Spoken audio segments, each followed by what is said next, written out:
The funny thing about men is they always come back. Welcome back, guys. Got another video for you. The question we should ask ourselves is, what would be the reason that men will come back to a woman's life?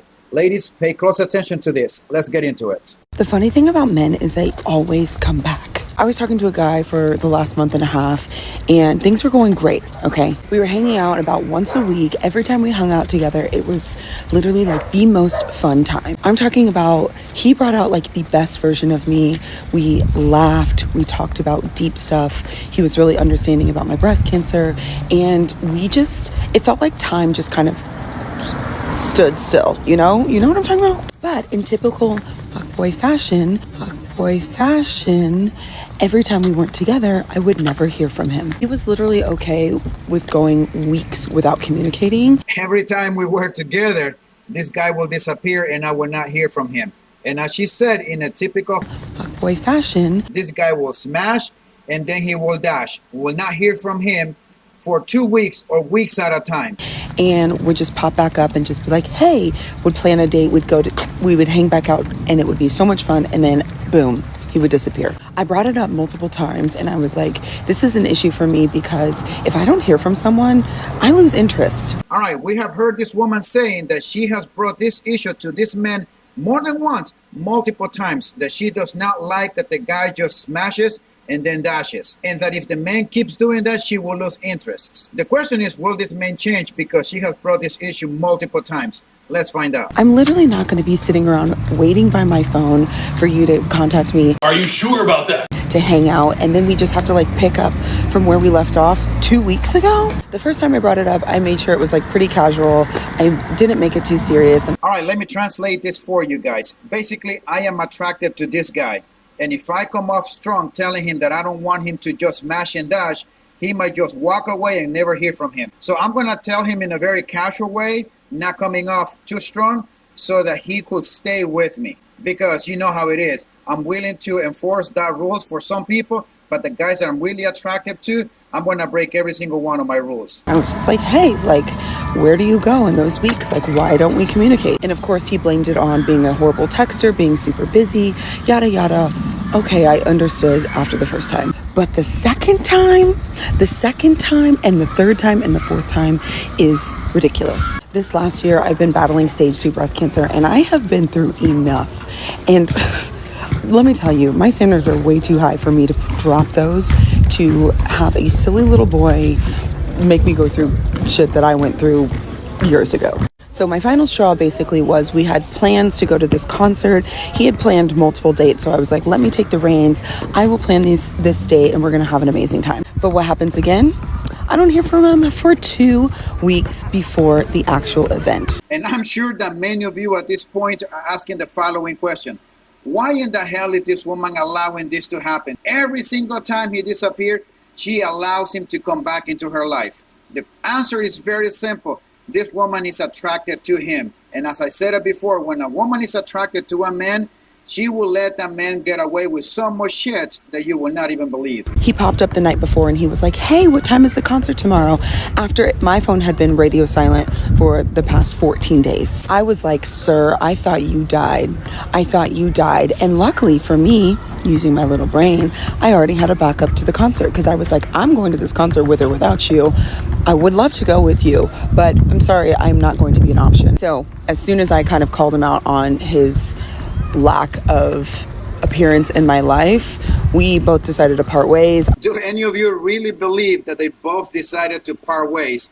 That it was a mutual agreement? Whatever helps you sleep at night, sweetheart. I was like, I'm sorry, I'm not going to be an option. This communication does not work for me, and it's not something that I want. It's been a little over a week, and lo and behold, guess who reappeared in my text at 2 a.m. last night?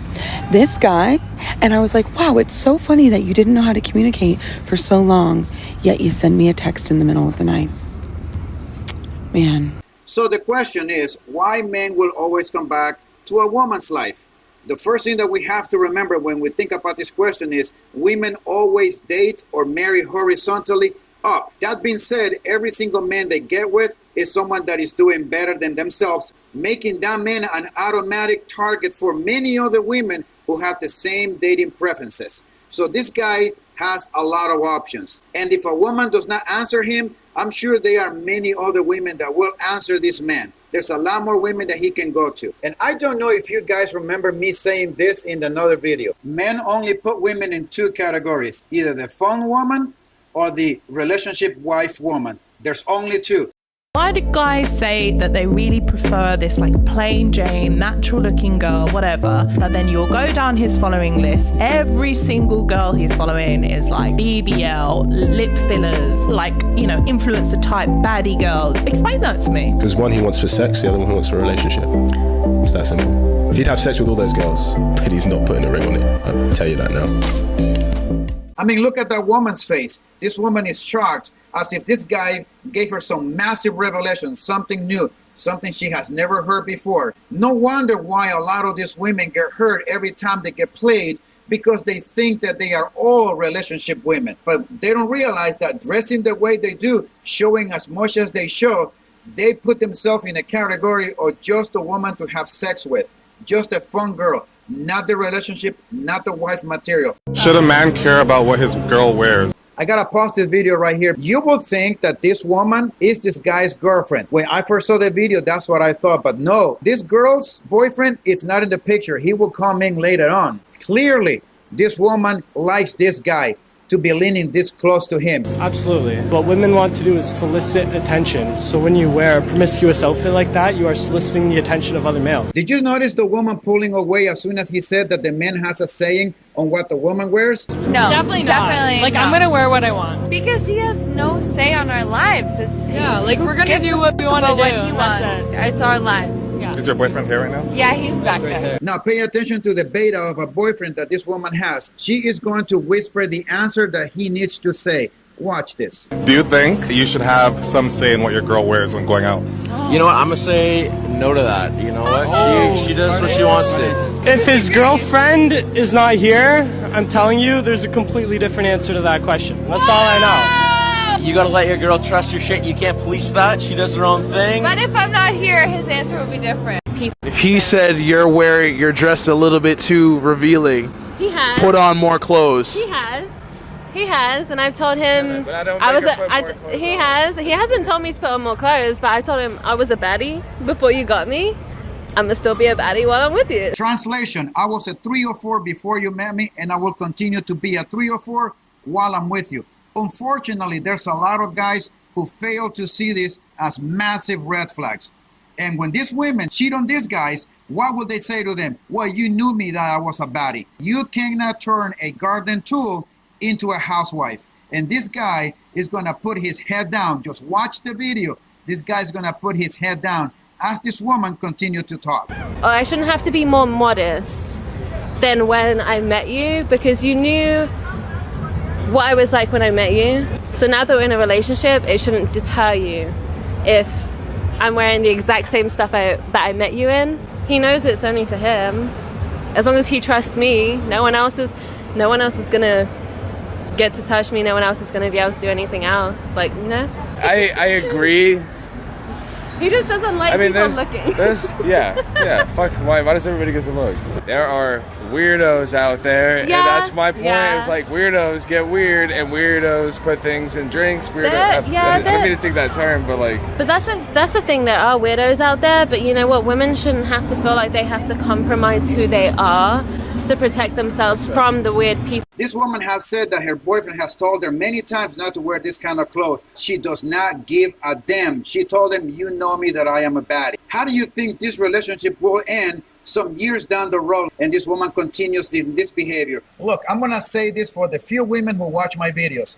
If the man doesn't care about what you wear, that man does not care about you, because man protects that which he cares about, that which he loves. The man will put his life in harm's way for that which he values. And if he values you, he's gonna wanna protect you from the weirdos that are out there. They are out there. And yes, I understand that there are some men that are gonna catcall you, even if you are dressed very modest. That is just the society that we live in. But the man will not hesitate to defend you, because you did not put yourself in a position to be disrespected in such a manner. So if the man does not care about what you wear, he does not give a damn about you. Hey, honey. What? You want to go shopping? We have an autistic child that does not like going out. Well, your grandma's gonna be here in about an hour, so we have a babysitter. Are you filming me because this is a prank? No.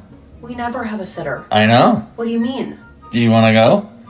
We go to Pottery Barn, and then we go to your favorite chocolate shop in Manitou. You can't prank me. I'm emotional now. I'm not. We could hang out in the arcade for a while we're up there. The arcade? Yeah. Get some skee ball. And then we could go get your skincare and perfume you wanted from Sephora. Do you want to do that?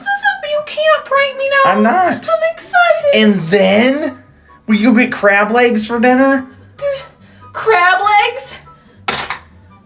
Do you want to go? Yeah, I do. Are you serious? Well, go get dressed. Is this a prank? No, go get dressed. So We can get to go? Yes. I swear. It's real. Go get dressed. Well, the only thing that came to mind is there's a reason why this woman is married. She does not have these unrealistic expectations. She's not demanding high-end restaurants. She's okay with eating crab legs, for crying out loud. Just go spend time at the arcades, to go buy chocolate. And then you get a modern woman, and then you ask her what are her favorite things in, or what does she like. Everything that she will say will not even come close to what this woman's favorite things are. What was the greatest lesson that you learned about entrepreneurship? Every dollar you think you need to get into business, add 10, because you're going to run out of money. And the most important thing in my life that makes me successful is finding the right woman. This is our 62nd anniversary today. If you're a man and you're going down a path that has a lot of challenges, most wives become part of the problem. I have one became always part of the solution. In other words, a man with a good woman beside him can build an entire empire. But a man with a bad woman beside him, that woman can tear down every damn wall in the entire empire. She can also be the cause of you losing half of your shit in a divorce, which is why I tell you guys that you need to take your time in vetting the woman you're going to bring into your life. Because heaven forbid, you live in a state where you're going to have to pay alimony for the rest of her life. As long as she doesn't get married, remarried, you're going to have to pay that money up. So why in the hell will she have an incentive to remarry when she knows she's going to lose all the money? So she's going to go live with another man while you're going to have to pay her while other guy is screwing her. Which is why I also tell you that you need to pay attention to the laws in your state. If you live in a no-fault divorce state, she can be unfaithful to you and divorce your ass, and she's going to get paid and compensated for that divorce. And if there's permanent alimony on that, you are screwed for the rest of your life. What I tell people about alimony is that it's the screwing that you get for the screwing that you got. You need to take your time in vetting women. You need to watch your six at all times, and I'll see you next time.